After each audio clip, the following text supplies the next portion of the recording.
Excellent. So thanks for joining the last thing on a Monday to talk about all things storage. So as Joe mentioned, I'm an architect with the ecosystem team. I've been with Atlassian for about 2.5 years now. In the keynote today, we heard about how Atlassian continues to develop features to support customers with significant compliance needs, like data residency and no egress in their data outside Atlassian Cloud. We see these requirements particularly for larger customers moving from DC to cloud. They previously relied on their data staying behind the firewall on their infrastructure and are now looking for similar controls in the cloud. With apps being critical to many customers, it's essential that apps can be built in such a way as to meet their requirements. And if you would like to build apps for those customers on Forge, it's important that we can meet that and that we have the hosted storage solutions that you can use.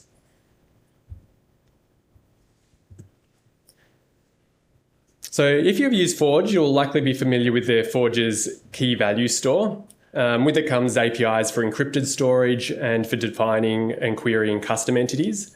We are currently adding Forge SQL, which is being released this week, which will cater for more complex and highly relational use cases. And today I'll cover all the storage options available on Forge, from the key value store through to product entity, properties, and Forge Remote. We also have a couple of experimental features in early access programs, Forge Object Store and the Forge Cache. So let's dive in. Before looking at the storage options, it's worth touching on why we built Forge. There were drivers for customers, developers, and Atlassian. For customers, Forge can provide visibility about the data an app can access and whether that data can leave the Atlassian platform. For developers, Forge is a platform that simplifies both the development and hosting of apps. With Forge, you don't have to manage infrastructure yourself. We take on much of the operational burden for you. Disaster recovery, encryption key rotation, sharding, and global data residency support are all things that we manage in the platform. You no longer need to worry about those aspects for apps that are hosted on the Forge platform. For Atlassian, one of the key drivers was to have a product extensibility platform that works in any Atlassian product or service, not just Jira and Confluence. So as you will have noticed, we've started to add more and more extensibility points in various products around Atlassian, and we'll continue to do so.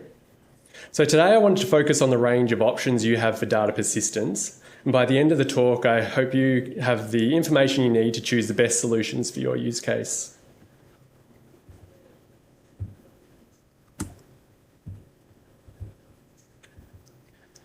All right. So when it comes to customers with strict data privacy requirements, thinking about their apps, we know they look for trust signals to help make decisions about whether they will install an app or not. Today, you self-report those things within the privacy and security tab in the marketplace. But you heard today about the run on the Atlassian badge that's coming. And so we recently introduced that to provide a programmatically applied way of badging apps in the marketplace, and it needs to show that apps don't egress any data outside the Atlassian perimeter and have data residency enabled storage. So to be clear, your apps don't have to have this, and not all customers will require it, but we do regularly hear from enterprise customers that they want an easy way to tell if their data will leave the platform. So in practice, that badge identifies apps with no remotes, no external resources configured in the manifest, which means that your apps can't load assets from external servers and can't make calls to external services outside Atlassian. So eligible apps must also do either of the following: use data residency enabled Forge storage, or store data in product using product entity properties. So this information is all available in the documentation, and there are a few nuances around it. But these last 2 points are the ones that are relevant to the talk today. So if you intend to work with the largest enterprise customers or would simply like to provide an additional trust signal to prospective customers, your choice of a data store for your app is important. Having said that, Forge Remote, which lets you call your own servers, is a valid solution when you can't use hosted storage for some reason. So I'll cover that as well. Keep in mind that using Forge Remote means your app won't be eligible for runs on Atlassian, but may be required for other reasons. So as part of the Forge platform, our key value store, or KVS, offers a simple storage API. It is tailored for applications that do not require highly relational data. In the Forge documentation, KVS, secret storage and custom entities are described as different services. They do have different APIs, but under the hood, they are actually built on the same Atlassian platform storage solution. So there are often similarities around them. So KVS supports operations you would expect, such as set, upsert, get, query, delete, and bulk set, with bulk set just recently in EAP, and will continue to expand the bulk operations. The secret storage gives you the ability to store sensitive information securely with application level encryption on top of the encryption that's offered in the platform. And then custom entities allows you to define specific data structures and indexes to support more complex queries. It enables queries by attributes, not just the key as with the KVS API. So let's look at these features in detail, and I'll give you some idea of how they work in practice by showing some code. So first, let's look at the KVS API. Here, like with most things Forge, we import the storage object from the Forge API package. Then you can set, get, and query your data. There's a starts with predicate, which is available and actually quite important. So I'll dive into that in a minute too. We also have the bulk set that I mentioned. They're in AAP today, but releasing into preview soon, which can more efficiently add an array of records. So when querying KVS, you can set a limit on the result set size and then iterate through the results using a cursor. And the cursor is returned with each query result. One thing to note, though, is that you should actually always iterate using a cursor with the query method. That's because the result set size can vary depending on the size of the underlying data. So if you've got very large objects that are being returned, you may actually get fewer of them in your page, and so you will need to iterate through them using the cursor, as opposed to assuming that if you say a limit of 100 that you'll actually get 100 results. There's also the get one method that you can use to just get one result if that's all you're after. So coming back to that starts with predicate I mentioned, keys are lexicographically ordered, which means that KVS will return entities ordered by their key. Why is that interesting? Because it can be used to group related entities to build an equivalent of an ad hoc index. The key value store doesn't support indexing of arbitrary attributes without using custom entities, which we'll come to. However, you can construct your keys so that they sort related data together, and you may get actually what you need. This example shows how we've included the user ID in the key, so we can then use starts with predicate to query the results for a given user. And you've got a 500 character limit in the key, so you can actually do quite a lot with that. Our encrypted storage API ensures that sensitive data can be encrypted at the application layer before it's written to the data store. And we'll probably actually support customers bringing their own keys in the future so that they can encrypt data that even Atlassian doesn't have access to. The API is similar to those that we just looked at, except for data stored with these methods can't be accessed using the query method. Keep in mind that these APIs encrypt data for a particular installation of your app.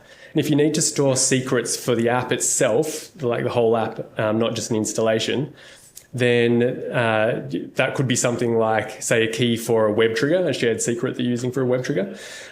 Forge environment variables are an option. And there's the CLI just on the left. There you can see down the bottom what the command looks like. So the KVS APIs are perfect if your data schema is rapidly evolving, or you know exactly what you're needing to, or you don't know exactly what you're needing to store in there. But there are many use cases where defining your schema up front is helpful, particularly if you want to search attributes.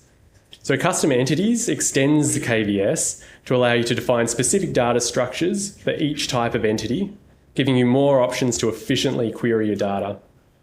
On the right, you can see an example of the API in use, querying the employee entity. We're using the by age index to find people where their age is greater than 30, sorted in descending order, and we use the get many to return the cursor. We haven't set a limit, so 10 results will be returned by default. Custom entities are defined in your manifest.yaml file as part of the storage property. Each custom entity also includes indexes where you define your query's filter patterns.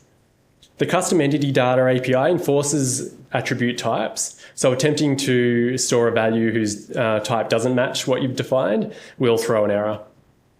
The entities property defines the attributes you can use, and the indexes configures which attributes can create indexes. When you define an index, you give it a name and use you give it a name that you use as shorthand in your queries. Then you define one range attribute, which optimizes your index for use of query conditions, and partition attributes, which optimize your index for exact matches. You can set a maximum of 7 indexes per entity, which is a hard limit of the underlying platform. So let's see how that allows you to query your data. When using indexes that include a partition, you must specify a value to match. In this example, you can see the partition has gender and age. If your index partition has multiple attributes like this one, then you must set a value in your query for each value. In addition, you must also set the value in the order they are declared. So in this case, it's gender, age. The where clause lets you filter the index's range. In this case, the range is the employment year, so we can filter that in the where clause. There are multiple conditions you can use too. The where filter method, which filters the index's range, as I mentioned, supports a bunch of conditions listed here on screen.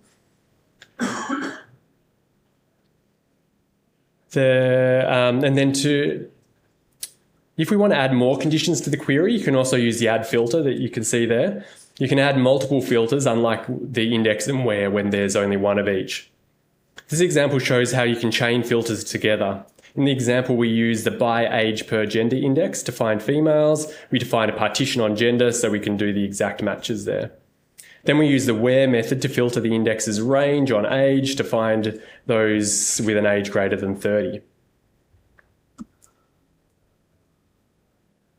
So while Forge's KVS is versatile, like you just saw, particularly with custom entities, it does have some limitations to keep in mind. Queries for custom entities can only search over one entity type at a time. Complex relational queries will need Forge SQL, which I'll get to soon. All reads are eventually consistent, which might not be suitable for all applications. Our storage team is looking at a solution for this and also at transaction support for KVS. Set or delete APIs use a last rights win conflict resolution strategy, so just be aware of that.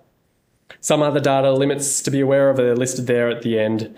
Worth noting that our team is actually looking at the storage quotas and limits this quarter, so there will be some announcements about that coming.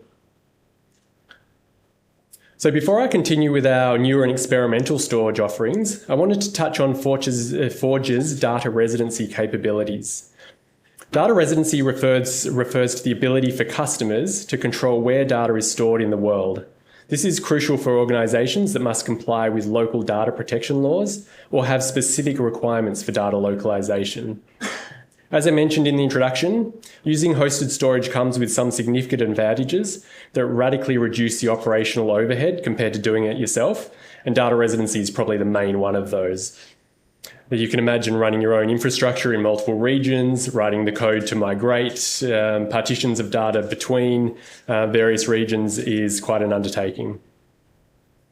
When Jira and Confluence customers move their data to supported locations, Atlassian Cloud Infrastructure will migrate their customers' product data to the new region. Forge Storage supports data residency by storing and moving app data along with the product data. For example, if a customer pins their Jira data in Australia, Forge hosted data will also be pinned in Australia. This also means that when an admin migrates their product data to a different region, Forge apps using hosted storage are also migrated automatically. This ensures that data residency is maintained consistently across the board. When we discuss Forge Remote, it's worth keeping data residency in mind. If you choose to use a data storage solution outside of the Forge platform, then you may be responsible for doing all of the things I just mentioned, moving data, etc. Now for our newest hosted storage solution, Forge SQL, which is launching this week. As you would expect, Forge SQL is ideal for more complex querying use cases with relational data. Under the hood, we're using a MySQL compatible DB, but we will change that engine, well, probably change it in the future. So we strongly recommend using ANSI SQL only. If you use MySQL specific features, they'll likely break in the future, so just don't. This solution is a transactional database and currently optimized for transactional use cases. Due to the constrained query times, running analytics or OLAP use cases across large data sets will likely time out at the moment.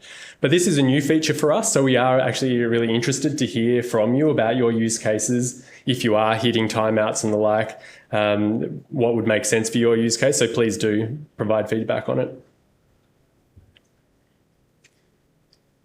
So while Forge SQL offers robust capabilities, it comes with certain constraints to ensure performance at scale and prevent resource contention. Each app installation has a limited number of concurrent connections. This is to prevent noisy neighbors from affecting the performance of other installations of your app. Each read operation currently has a 5-second timeout, and non-read statements have a 10-second timeout. Each query operation has a memory quota of 16 megabytes. Each SQL statement can only contain a single query, which helps maintain performance.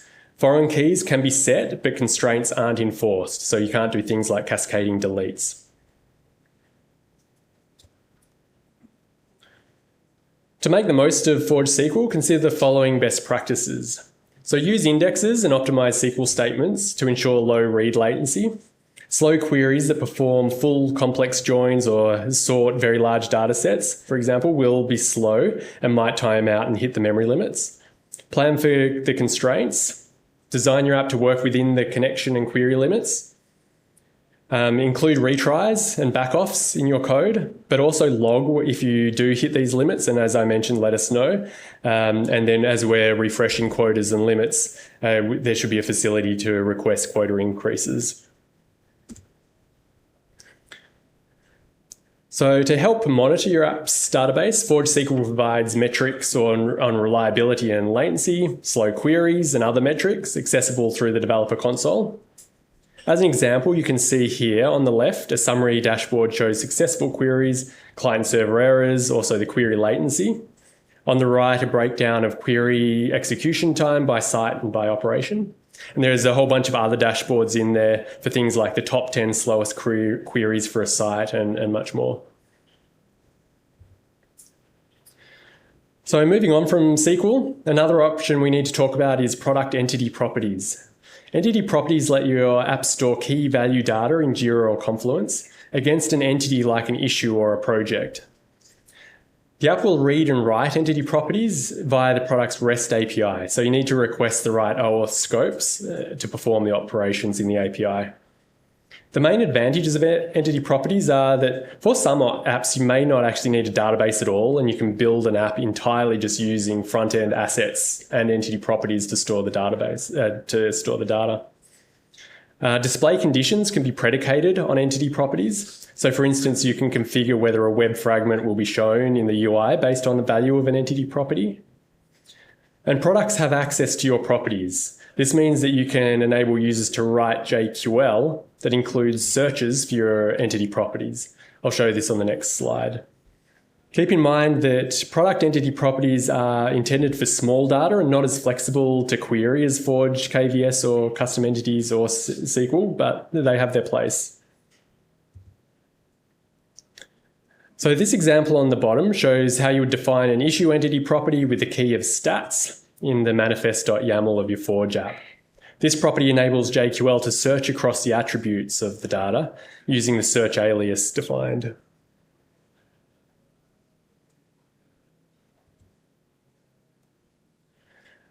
Okay, so now we've looked at various hosted storage solutions and the entity properties part of the product APIs. Now let's look at Forge Remote. So it could be that Forge hosted storage simply doesn't work for your use case for whatever reason. You might have particularly large or complex workloads or require a technology we don't provide, like a graph database.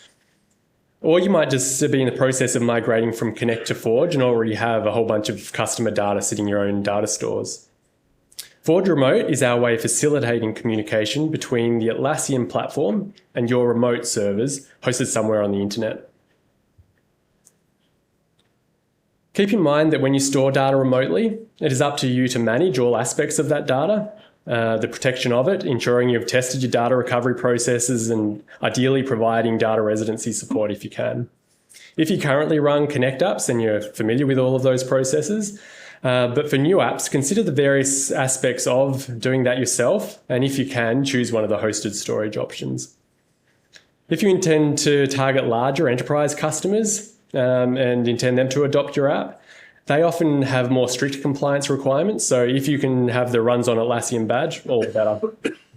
Like you can see in the diagram, you'll also need to provide the APIs on your remote server to mediate between the Forge hosted code on the Forge platform and your remote data store.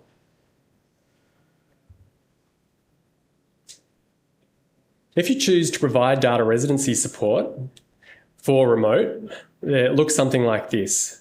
So Forge Remote provides the APIs to pin data to a region where Jira or Confluence is installed. Soon we'll also be providing an API to migrate data between the regions. Keep in mind that although the Forge platform will orchestrate that process, you'll need to manage the services in the various regions to write code and write the code to move data between data stores. You'll also notice that there's this in-scope EUD flag in the example. So customers can pin their products to a region, and Forge needs to know if your remote data contains end-user data that is in scope for data residency. It could be that you're using the remote for other things that doesn't contain the data that needs to be pinned to a region, and there's ways you can notify that to us using these flags. I expect the data residency migration module for moving data between regions will be in preview next quarter sometime. So one question that comes up with Forge Remote is, what's the key or the tenant that you should use to store data against in your multi-tenanted database? Ultimately, that will depend on your use case, of course, but internally we use the app's installation ID. So an installation for us in Atlassian is a specific instance of an app associated with an instance of an Atlassian product. And so that's subtly different from just the product running on a site, because we can have an instance of Jira that is soft deleted and then another instance of Jira which is instantiated, and those will actually result in different installations of the app. So ultimately, we associate the resources with the installation, including data stored on the Forge hosted storage. So this means that each instance of an app gets its storage partition, which is based on that installation ID. Why I mention all of this is because if you're storing data yourself remotely and you want to have the relationship sort of mapped between what we do in Atlassian storage and what you're doing remotely, there is this installation ID that we pass out in the Forge remote Forge proxy Forge invocation token, which you can then use to key your data in your database. So this way that we partition data by installation has some implications you should be aware of. Particularly, it means only your app installation can read and write its data. The app can only access its data from the same environment, so the Forge dev, prod environment, etc. Your keys only need to be unique for an individual installation of your app, not across all installations. And data stored by your app for one product is not accessible by other products, although we are actually working on a solution for that around cross-product apps. Storage quotas and limits also generally apply for a particular installation of the app. Okay, so now let's look at two other hosted storage options that are currently in early access programs. So as always with EAPs, they're intended to help our teams validate assumptions and features early in the development process. EAP features are not supported for production use and are subject to change at any time without notice and may be cancelled. But having said all that, if you're keen to experiment with new features and also help us by providing feedback, which ultimately does help us guide the development of these services, please have a crack at using these: Forge Object Store and Forge Cache. So the Forge cache has been in EAP for some time, and we are evaluating feedback, in particular about what functionality will be standalone cache functionality versus what can we actually roll into the KVS. As we continue to improve the performance of the KVS, some things won't actually require the standalone cache. So the Forge cache operations all relate to getting and setting keys and associated string values. So there's not the various other types like we saw with KVS. The API supports the operations shown here. Forge Object Store is intended for all sorts of files, such as reports, images, and data files. It provides a simple API to put, get, and delete objects and also list objects in the store. This is just entered EAP, and we are prioritizing work on features to manage large files from both the back end and front end of the Forge app, and components to render images. So as I mentioned, if you're interested in Object Store, get involved in the EAP and then provide feedback on your particular use cases, and that might determine what we prioritize there. For example, here's the API for uploading an object. As you can imagine, downloading is much the same. There are some limitations during the EAP. One of the major ones is that there's a 5 megabyte practical limit, as you can only use these APIs from the Forge backend functions. So transferring larger objects doesn't work at the moment. But we're already working on that, and the idea is that we'll have many hundreds of megabytes available. So finally, here are some of the key features we're currently working on. Forge SQL, general availability, should be coming soon. Preview is what's coming just later this week, so there'll be a period of preview and then GA. KVS bulk operations will enter general availability. And so these are things that are coming sort of in the first half of this year. The exact dates obviously will move around. Ongoing KVS performance improvements. We've recently made a bunch of improvements, but there are more coming as we change the architecture slightly. Updates to the storage quotas I mentioned earlier. So we're making these a bit more flexible and easier to understand.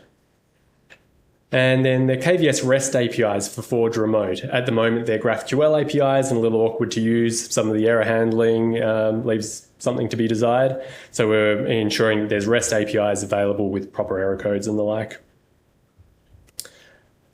All right. Thanks for taking the time today to hear about all things Forge storage. I hope you've got something out of that. There's always, the docs, the sample apps, etc. on the developer docs. So please go and check those out. Much more than I could cover today. So thank you.